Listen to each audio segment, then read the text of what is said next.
So with our team, we're studying a book right now, and it's called Legacy. And it's written by a guy named James Kerr. And James Kerr is a journalist that embedded himself in a rugby team in New Zealand. And he studied their culture, their team culture. And it's an outstanding book. And one of the languages they speak in New Zealand is Maori. So I don't know if anybody in here speaks Maori. So if I say this word wrong, please correct me.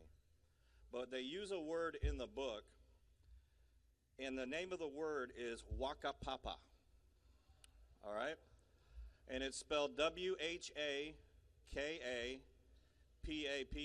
Wakapapa. And it's a fun word to say. But it's got a cool meaning. It means basically that you are planting seeds now that will be trees that you may never see. It's about being an ancestor and thinking about your heritage right now. And it involves two different things. Number one is the impact that you make right now in your world. So for a student athlete, that's your impact on your team right now. And the second piece of it is the crumbs that will be left as food for players that will come after you. And those two things are really important. They're essential. So Olivia Chadwell is our speaker. And Olivia comes from Loretta, Tennessee. She's a sixth-year senior. She played 4 years at our sister SSAC school, Blue Mountain. And then when she graduated with her undergraduate degree, she transferred to Faulkner, and she's been with us now for 2 years. She has experienced the highs of winning a championship. She's experienced the lows of injury, career or season-ending injury. But Olivia radiates Wakapapa. She makes an impact in every room that she's in. She'll make an impact in this one tonight. She's involved in so many different leadership opportunities. One of them is Mr. Hall's leadership group for the conference, the student advisory group. But I know this, I know that she is going to make an impact tonight, and she's going to leave 2 universities, not just Faulkner, but also Blue Mountain, in much better place than where she found them. She is full of Wakapapa. You're going to see that tonight. I just want to introduce to you Olivia Chadwell.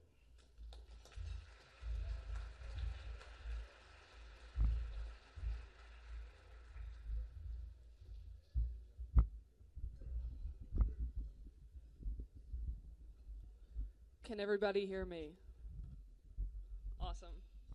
Okay. Coach, thank you for that. Before I would begin tonight, I'm trying to get this microphone right. Okay, so before I would begin tonight, I'd like to take a moment to thank the SSAC and Mr. Mike Hall for giving me the opportunity to speak in front of you all tonight. I would like to give all the honor and glory to God for allowing me to be standing in front of you all tonight as well. I'd like to thank my parents for being here today and for all of the sacrifices that you have made for me.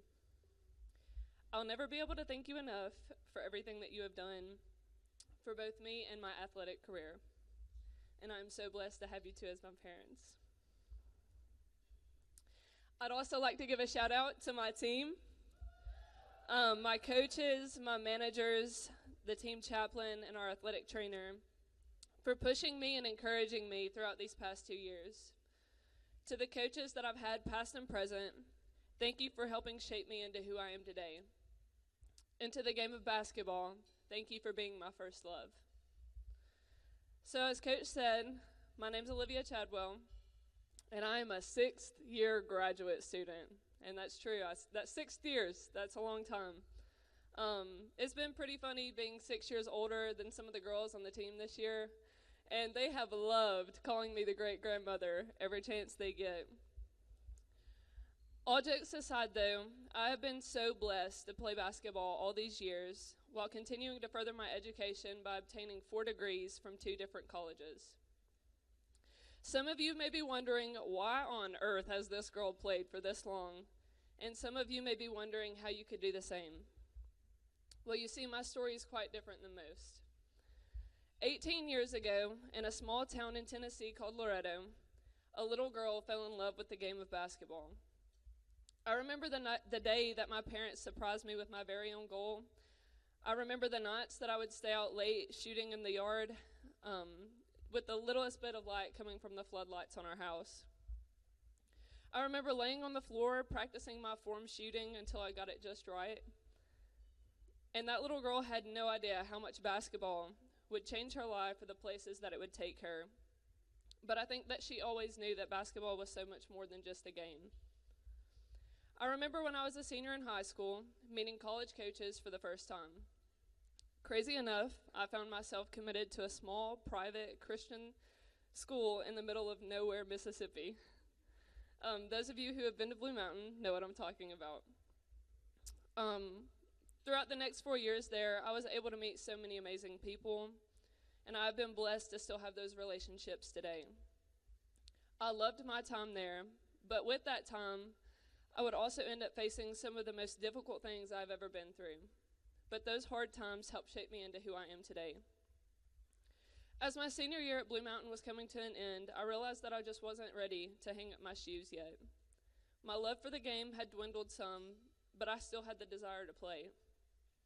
I still had goals that I individually wanted to accomplish, as well as my dream of being a part of a team that won the SSAC championship.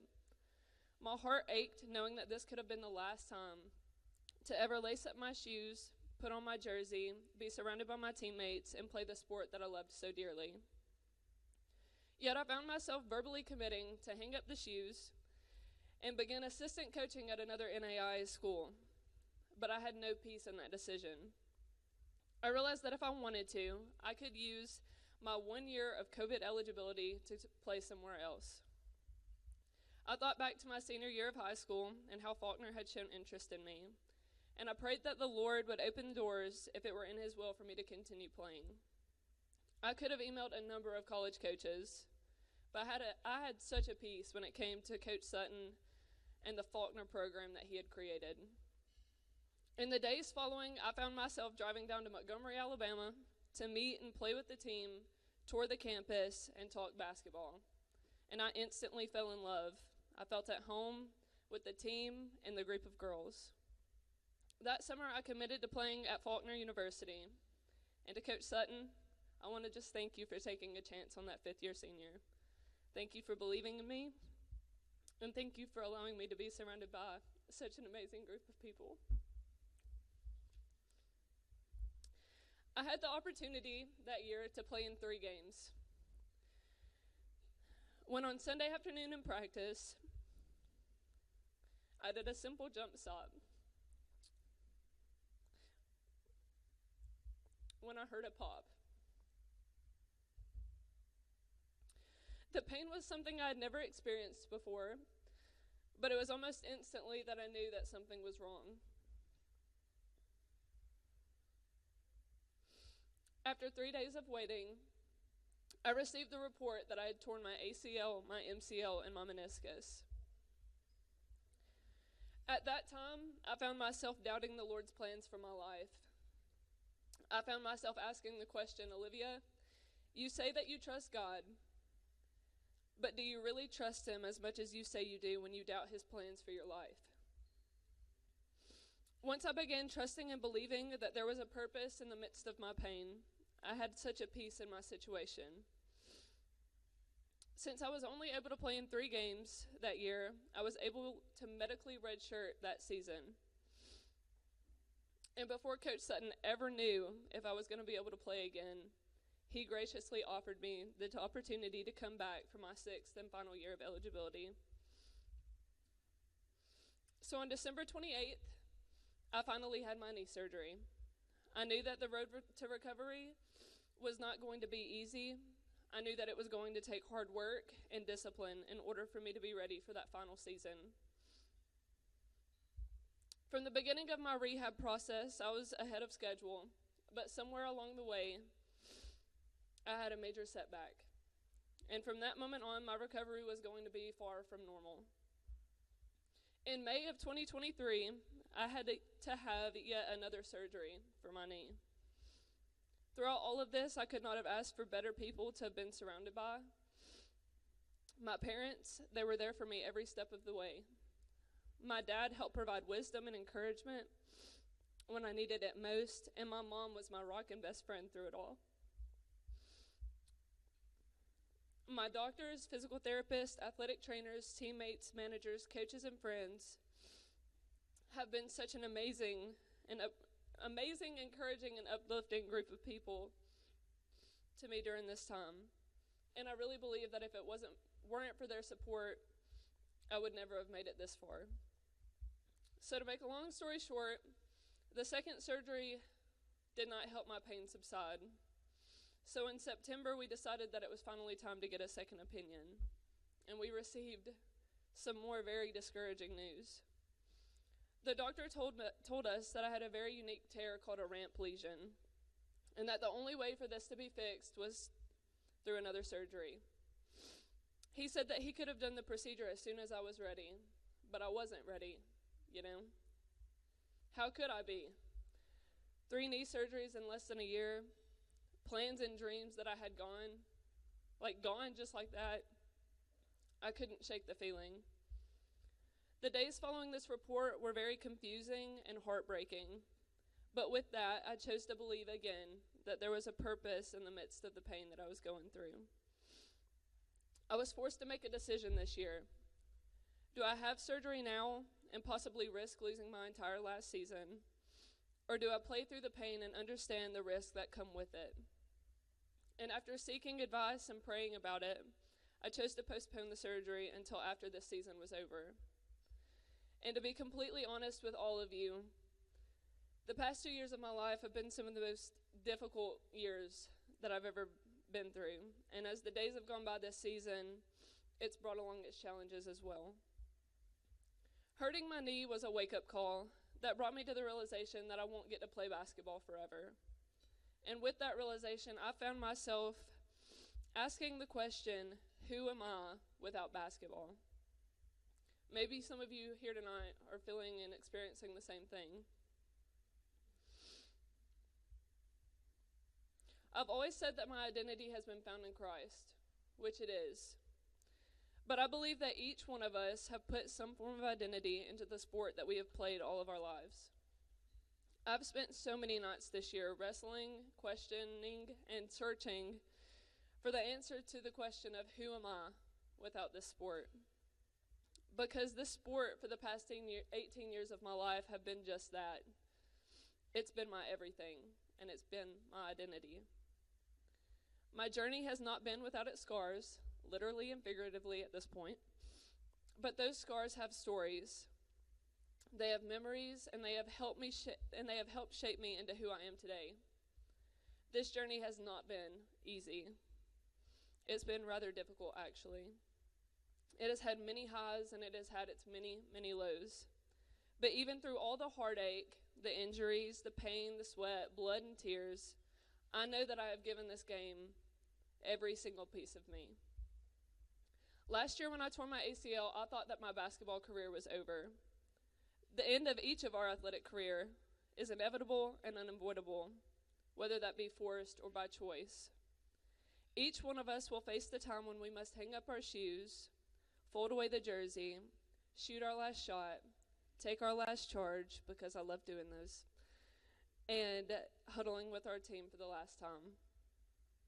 Thankfully, I've been able to step back out on the court this year and play the sport that I love with the people I love. But if I could leave any of you with some encouragement today, it's that basketball is so much more than just a game, and you are so much more than just an athlete. Sports are not our everything, but for now, while we are still athletes, play as hard as you can to become the best that you can be. Do not ever give up. Push yourself, work hard, become mentally tough. I lost my spot, give me a second.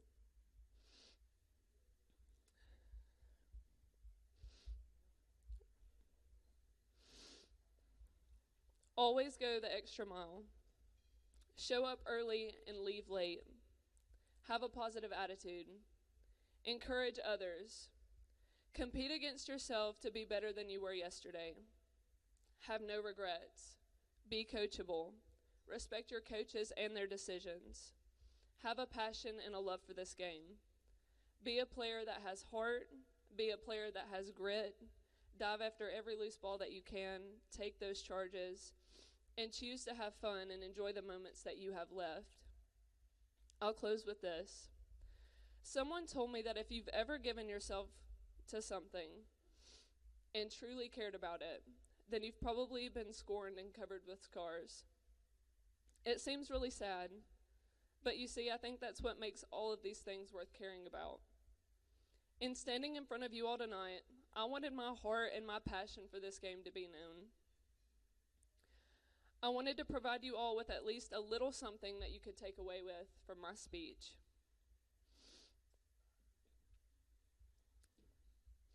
And in all reality, I feel so blessed to have been able to come up here and share with you all tonight, because I feel like this is such a closure to my basketball career, and I just feel like this is also like my goodbye letter to basketball.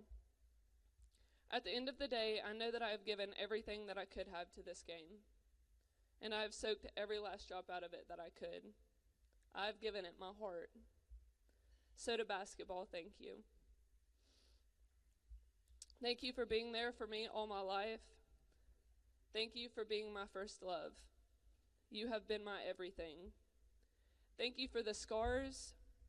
Thank you for the heartbreak.